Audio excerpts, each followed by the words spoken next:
जय हिंद स्टूडेंट। तो आइए इस क्लास में हम लोग पढ़ेंगे कक्षा 10 गणित के प्रश्नावली 1.2 के प्रश्न संख्या 3 को। प्रश्न संख्या 3 आप लोगों के लिए बोर्ड पर लिख दिया गया है और प्रश्न संख्या 3 क्या कह रहा है कि अभाज्य गुणनखंड विधि द्वारा निम्नलिखित पूर्णांकों के HCF और LCM ज्ञात कीजिए। HCF और LCM ज्ञात किया है, LCM ज्ञात करना है, HCF और LCM ज्ञात करना है, लेकिन इसमें बता दिया है कि किस विधि से ज्ञात करना है।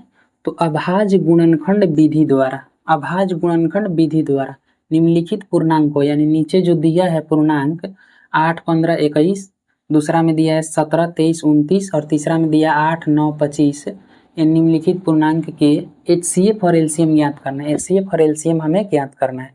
तो आइए अभाज्य गुणनखंड विधि द्वारा निकालते हैं। पहला क्वेश्चन को बनाते हैं। दिया है 12, तो 12 का अभाज्य गुणनखंड यहाँ लिखेंगे 2 छक्के 12, 2 तिहाई 6, 3 एकम 3। 15 को क्या लिख सकते हैं?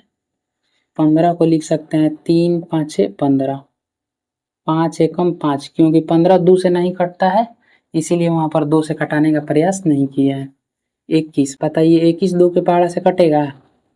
नहीं कटेगा, तो इसको किससे काटेंगे? 3 से काटेंगे। 3 7 21, 7 एकम 7। अब देखिए 12 को हम 2 गुना 2 गुना 3 के रूप में लिख सकते हैं। 15 को हम 3 गुना 3 के रूप में लिखेंगे। अब देखिए यहाँ पर हम 1 भी लिख सकते हैं, 1 लिखेंगे क्योंकि नीचे क्या है? 1 है, जरूरी नहीं है। देखिए इसको हम छोड़ भी देंगे तो कोई दिक्कत नहीं है, ठीक है ना, लेकिन ये लिखा जा सकता है। अब क्या करना है?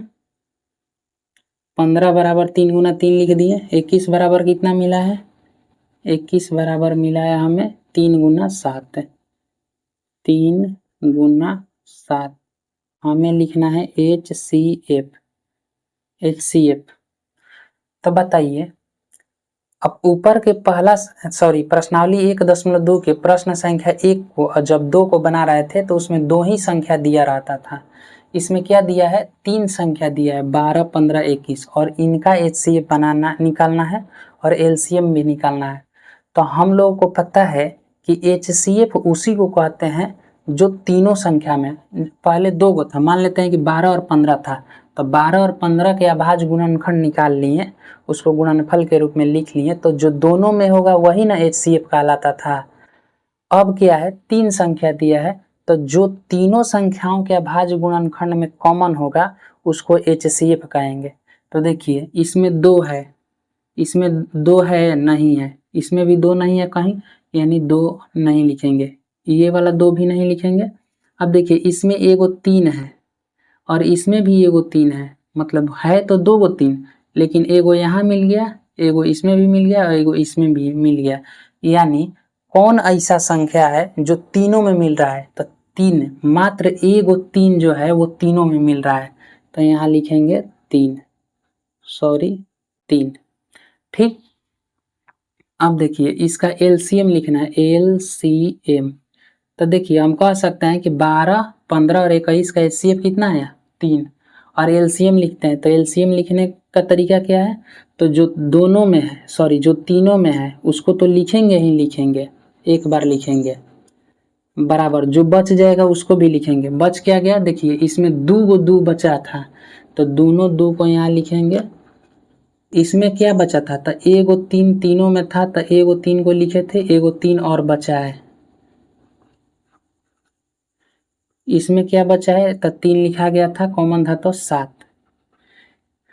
समझ में आया? तो LCM लिखने के लिए अब हम क्या करेंगे? गुना कर देंगे। 17 का 21, 21 दूना 42 है, 42 में 2 से गुना करेंगे तो 2 दूनी का 4, 4 दूना 8, 84 में 3 से गुना करेंगे, 3 चौका 12, 8 3 का 24 है 25, 3 दूना 6, 6 दूना 12, 12 दूना 24, 36, 3 दूना 6, 6 दूना 12, 12 7 84, 84 में 300 गुना किए तो कितना आया 252। कुछ गलत हो रहा है गुना करने में।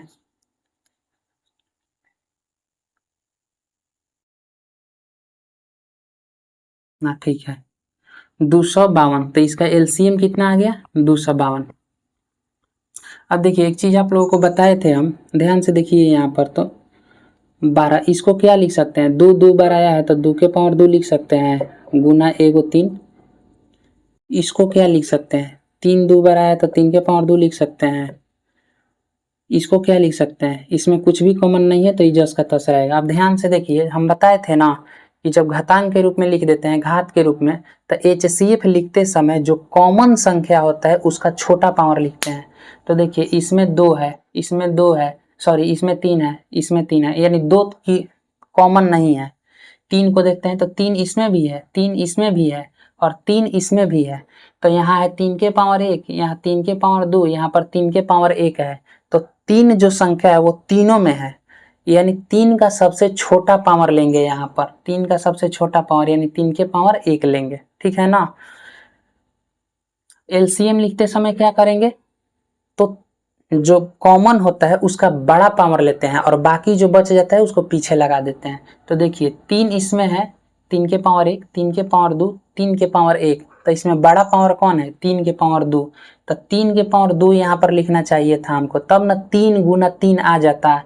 देखिए 3 गुना 3 यहाँ पर लिखे हैं, क्योंकि इस तरह से हम एक को छांट कर लिखे थे और जो बच गया था उसको बाद में लिखे थे। तो इसको लिखने का फायदा यही होता है कि हमारा HCF और LCM लिखते समय गड़बड़ाता नहीं है संख्या, ठीक है ना। अब आइए इसमें दूसरा प्रश्न को बनाते हैं। तो इसका HCF कितना आ गया 3, LCM कितना आया 252। अब आइए दूसरा प्रश्न को हम लोग लिखते हैं। दूसरा प्रश्न क्या है, ध्यान से देखिए। अब दूसरा को बनाते हैं, ये कौन था पहला, ये दूसरा बनाते हैं। देखिए ये वाला बना रहे हैं 17 23 और 29। बताइए 17 किस पहाड़ा से कटेगा। तो आप लोगों को हम अभाज्य संख्या बताए थे ना, अभाज्य संख्या और भाज्य संख्या क्या होता है। तो अभाज्य संख्या उसी को कहते हैं जो सिर्फ अपने आप से कटता है और 1 से कटता है। 1 के पहाड़ा से जो कटे और सिर्फ अपने आप से कटे उसी को अभाज्य संख्या कहते हैं। जो 1 से कटे, अपने आप से कटे और उसके अलावा भी किसी अन्य संख्या से कट रहा है तो अभाज्य संख्या नहीं होता है। तो देखिए 17 क्या है, 17 सिर्फ 1 के पहाड़ा से कटेगा और अपने आप से कटेगा और किसी पहाड़ा से नहीं कटेगा।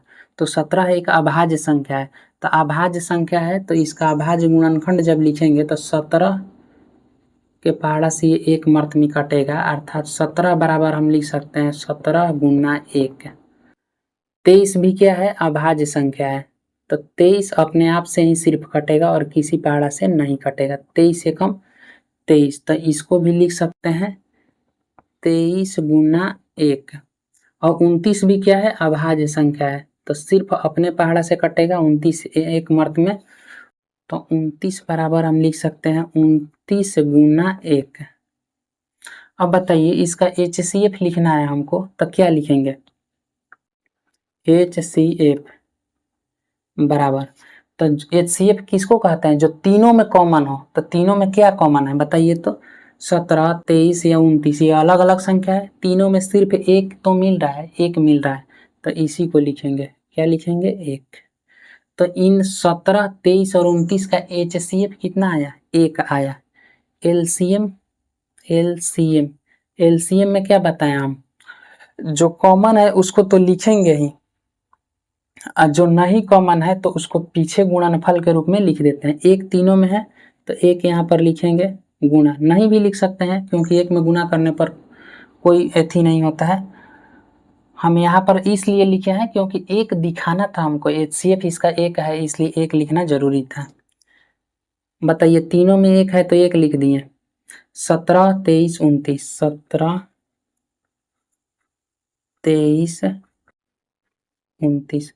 अब इसको आपस में गुणा करके लिखेंगे। तो आइए गुणा करते हैं, 29 में 23 से गुणा करते हैं, 3 9 27 हासिल 2, 3 गुना 6 और 2 8, 2 9 18 हासिल 1, 2 दूना 4 1 5, 7 8 दूना 16 1 5 1 6, यानी 667 आया।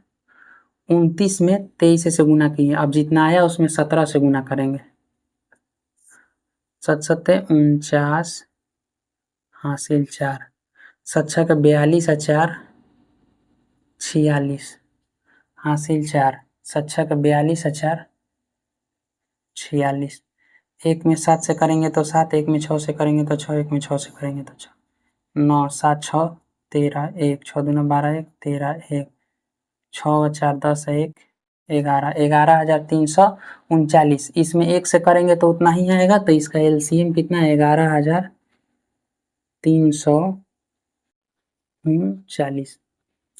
तो 17 23 29 का एचसीएफ आ गया आपका 1 और एलसीएम आ गया कितना 11,339। अब आइए अब इसको बनाते हैं प्रश्न संख्या 3 को। इसको मिटा देते हैं।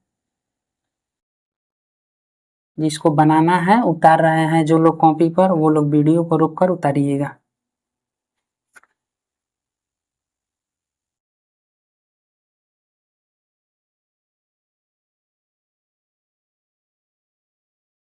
देखिए तीसरा नंबर क्वेश्चन को हम बना रहे हैं। 8 8 को 2 चौके 8, 2 दूनी का 4, 2 एकम 2, यानी 8 बराबर 2 गुना 2 गुना 2, 2 के पावर 3 लिख सकते हैं। 9 को क्या लिख सकते हैं, तीतीरी का 9, 3 एकम 3, यानी 9 को 3 गुना 3, यानी 3 के पावर 2 लिख सकते हैं।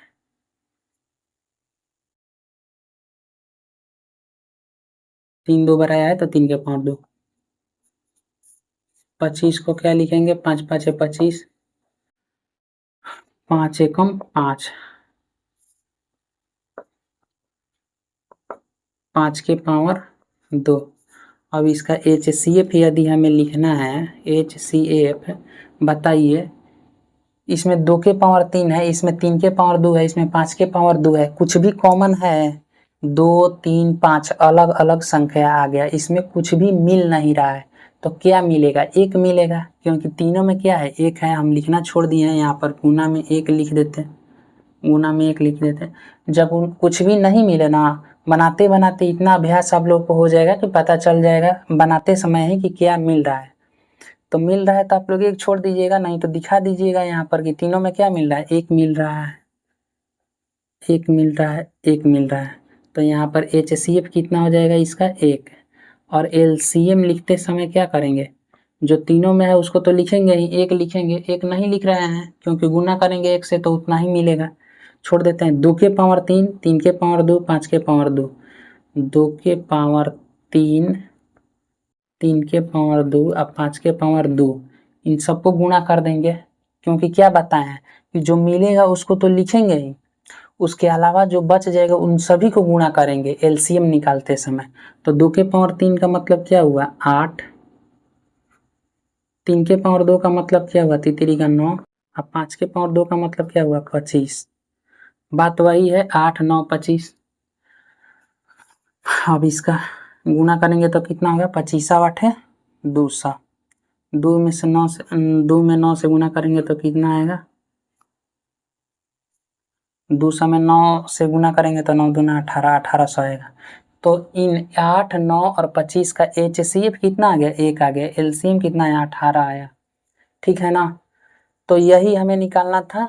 अभाज्य गुणनखंड विधि द्वारा निम्नलिखित पूर्णांकों के HCF और LCM ज्ञात करना था। सबसे पहले इसका अभाज्य संख्या हमें निकालना था, उसको गुणनफल के रूप में लिख दिए।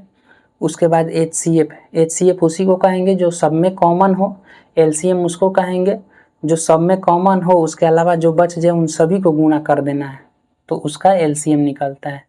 तो प्रश्न संख्या 3 हो गया समाप्त।